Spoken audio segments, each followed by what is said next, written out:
Glória a Deus. Olha eu aí na sua tela novamente, na sua telinha, né? Deus é maravilhoso, né? Eu confesso a você que eu vou te pedir mais uma vez para você ficar aí, tá?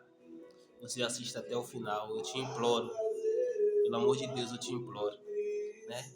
Aquilo que for agradável a ti, essas palavras que você acate, e o que for descartável, você pode jogar fora. Mas eu acredito que essas palavras vão tocar no seu coração, né? Lá em Marcos, capítulo 1, verso 9 a 11 diz: E aconteceu naqueles dias que Jesus, tendo ido de Nazaré da Galiléia, foi batizado por João no Rio Jordão. E logo que saiu da água, viu os céus abertos e o Espírito que como pomba descia sobre ele. Verso 11. E ouviu-se uma voz dos céus que dizia: Tu és o meu filho amado em que me comprazo. Vamos lá, né? Eu peço que você preste muita atenção, porque não vamos ficar só aqui nesse capítulo de Marcos, vamos mais adiante. Vamos andar aqui pelo Novo Testamento e vamos voltar no Antigo Testamento também, né? Vamos lá. Lá no verso 9, né, diz que aconteceu naqueles dias que, tendo Jesus indo de Nazaré a Galiléia, foi batizado por João no Rio Jordão. Aqui vamos ver que Jesus, para ir ao Rio Jordão, né, você já se pegou nesse cálculo seu que naquele tempo não existia carro, né? Eles iam andando. Então lá do Rio Jordão, de Nazaré da Galiléia ao Rio Jordão, né? E eu andei estudando e diz que a distância entre Nazaré da Galiléia até o Rio Jordão é de 82 quilômetros, né? Que demora aproximadamente 1 hora e 6 minutos de carro, né? Mas só que naquele tempo não tinha carro. Só que Jesus andou 82 quilômetros. Sim, a palavra não diz, mas se você for estudar, o Google hoje te fala tudo, cara, né? E aqui, nós estudando, eu vim estudar essa palavra, né? Que aconteceu naqueles dias que Jesus, indo de Nazaré da Galiléia, foi batizado por João no Rio Jordão. Jesus, ele teve um processo. Jesus, ele cumpriu cada etapa, né, do seu ministério. E aqui eu fiquei muito entusiasmado com isso, né? Que Jesus, ele andou 82 quilômetros para poder ser batizado, para poder se cumprir a palavra, né? E quanto de nós não temos uma igreja que é perto da nossa casa e nós não queremos nem andar, né? Quanto de nós tem, assim, uma congregação ali próximo, mas muitos dizem assim, que ali não faz bem para mim, eu não me sinto bem. Tudo bem, peça direção ao Senhor para um lugar onde toque no seu coração, mas que você vá.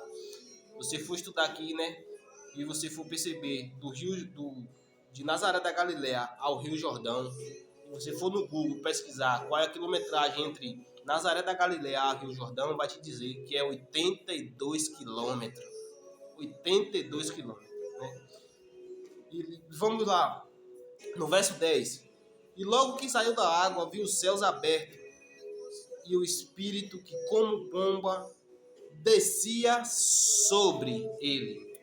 Jesus, ele andou esse tanto de quilômetro, né, para poder ser batizado pelo João, né? E vamos ver que durante esse tempo, né, Jesus, ele cumpria processo. Mas aqui vai dizer que descia sobre ele. A palavra, quando descia sobre, ainda estava sobre Jesus, não estava dentro. O Espírito Santo não estava dentro. Vamos lá. Não estava dentro. A palavra vai dizer que ele estava sobre, né? Aí quando nós vamos lá para o livro de Gênesis, né? Eu separei tudo certinho para eu não me atrapalhar aqui. Vamos lá em Gênesis. Lá em Gênesis, né, no capítulo 1, diz, no capítulo 1, verso 1 ao 2, diz: No princípio criou Deus os céus e a terra era sem forma e vazia, e havia trevas sobre a face do abismo. Pronto. Ó, a continuação.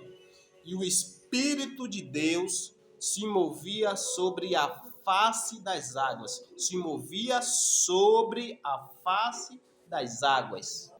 Se movia sobre a face das águas. Estava no estudo ainda, né? Fui pesquisar o princípio, né? O que é a palavra, qual é o significado da palavra princípio, né? A palavra, o primeiro momento da existência, que é de algo, né? Ou de uma ação, um processo, começo e início, né?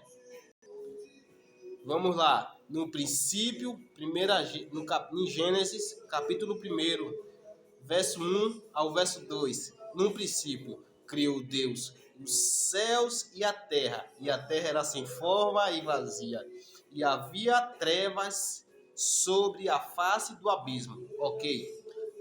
Continuação. E o Espírito de Deus se movia sobre a face das águas. Tá dando para entender alguma coisa aí, né? Vamos voltar lá, que o nosso principal aqui é aqui em Marcos, né? Capítulo 1, verso 9. Vou ler mais uma vez. E aconteceu naqueles dias que Jesus, tendo ido de Nazaré da Galileia, né? Nós vamos ver que é 82 quilômetros, né? E Jesus teve que percorrer esse caminho para poder completar o processo do caminho dele no Evangelho, né?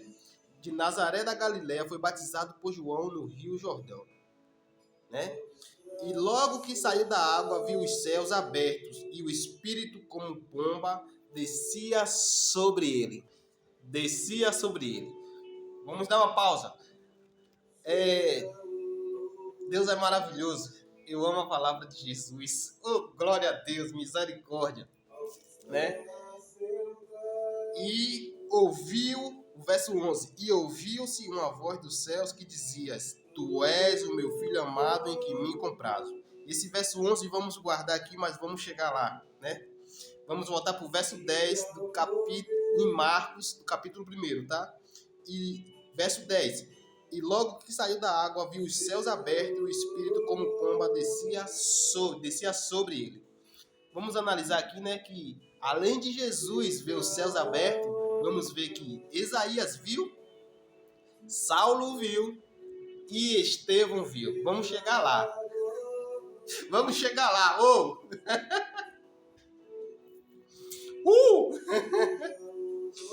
Vai lá para o livro de Atos, no capítulo 7, verso 55 adiante, que diz: Mas ele, estando cheio do Espírito Santo e fixando os olhos no céu, viu a glória de Deus e Jesus que estava à direita de Deus. E disse: Eis que vejo os céus abertos e o Filho do Homem que está em pé à mão direita de Deus. O próprio Estevão, quando ele estava ali para ser apedrejado, ele falou em voz alta que estava vendo Jesus ao lado de Deus e dizendo que Jesus estava em pé à direita de Deus, né? Misericórdia, Deus é maravilhoso. Eu quero lembrar a vocês que também aqui nessas visões onde Jesus foi batizado pelo Rio Jordão, né? Onde eu falei que Isaías também viu, Saulo viu os céus abertos e Estevão. Mas eu quero dar uma observação aqui que foi em gerações diferentes, tá? Isaías, aonde Jesus ainda não tinha vindo sobre a terra, né? E você percebe que Deus, o Espírito e Jesus, né? É um só. Vamos ver que Isaías viu, né? A palavra nos fala que no princípio, então Jesus veio à terra e quando foi batizado por João, viu os céus abertos e a pomba tinha vindo sobre, ainda não estava dentro. Vamos chegar lá, né? Vou adiantar também por causa dos minutos. E Estevão viu os céus abertos. Vamos lá em Isaías capítulo 6, no verso, vou colocar do verso 2. né? E diz: e os serafins estavam acima dele, cada um tinha 6 asas. Com 2 cobriu o rosto e com 2 cobriu os pés. E com 2 voavam e clamavam uns para os outros, dizendo: Santo, Santo é o Senhor dos exércitos. Toda a terra está cheia da sua glória. Vamos fazer um pausa aqui, vamos analisar que Isaías está dizendo, isso aqui foi no ano, né, em que morreu o rei Uzias, né? E Isaías está dizendo que eu vi o Senhor em sublime trono, né? Isaías está dizendo que ele viu o Senhor, né? E ali ele vai dizer que os serafins, quando a palavra tá os, não só foi um, então foi mais de um, não sei, a Bíblia não fala quanto é, foi mais de um, né? Então se foi mais de um serafins, né? Imagina aí, esses serafins cobrindo cobrindo o Deus vivo, né? E está dizendo que com 2 asas cobriam o rosto, e com 2 cobriam os pés, e com 2 voavam, né? E clamavam uns para os outros. Os serafins dizendo um para o outro: Santo, Santo, Santo, Santo. E aqui no verso 6, né? Isaías vai dizer que um dos serafins voou para ele e trouxe na mão uma brasa viva que tirará do altar com uma tenaz, né? E colocou sobre a boca dele e tocou os seus lábios, né? E a iniquidade dele foi tirada e foi purificado o pecado de Isaías. Só que quando você vai lá pro verso 4, diz: e os umbrais das portas se moveram com a voz do que clamavam, e a casa se encheu de fumaça. E os umbrais das portas se moveram com a voz do que clamavam, e a casa se encheu de fumaça. Eu quero dizer que enquanto você está na congregação, enquanto você faz parte, enquanto você está em uma comunhão, e você está dizendo, igual os serafins, Santo, Santo, Santo, a palavra vai nos dizer que os umbrais das portas se moveram, enquanto os serafins estavam clamando, Santo, Santo, Santo, né? E Isaías falou bem assim: ai de mim que vou perecendo, porque sou homem de lábios impuros e habito no meio de um povo de impuros lábios, e os meus olhos viram o Rei, o Senhor dos exércitos. Isaías falou isso porque ele contemplou, ele viu os céus abertos, ele viu o Senhor, ele em carne e osso, né? Ele viu em carne e osso. E por isso que ele falou: ai de mim que sou um homem de lábios impuros. Porque naquele tempo e até nos dias de hoje, meu irmão, nós só vê desgraças, nós só vê coisa ruim, né? Nós só vê o que não presta. E eu disse aqui, né, que a nossa palavra principal, ela está lá em Marcos, no capítulo 1, do verso 9 ao 11, né? Que diz: e aconteceu naqueles dias que Jesus, sendo ido de Nazaré da Galileia, foi batizado por João no Rio Jordão. Jesus andou 82 quilômetros para ser batizado.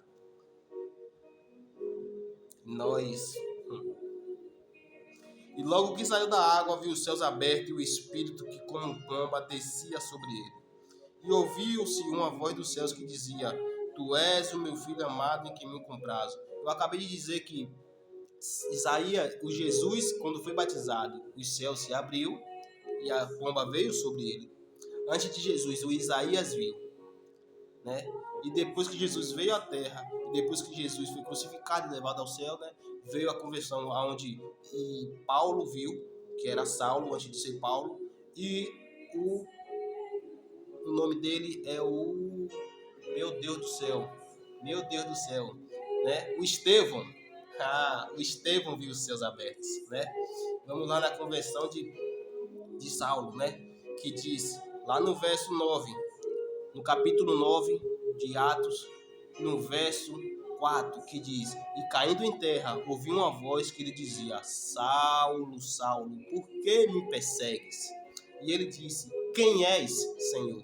E disse o Senhor: eu sou Jesus a quem tu persegues. Dura é para ti recalcitrar contra os aguilhões, né?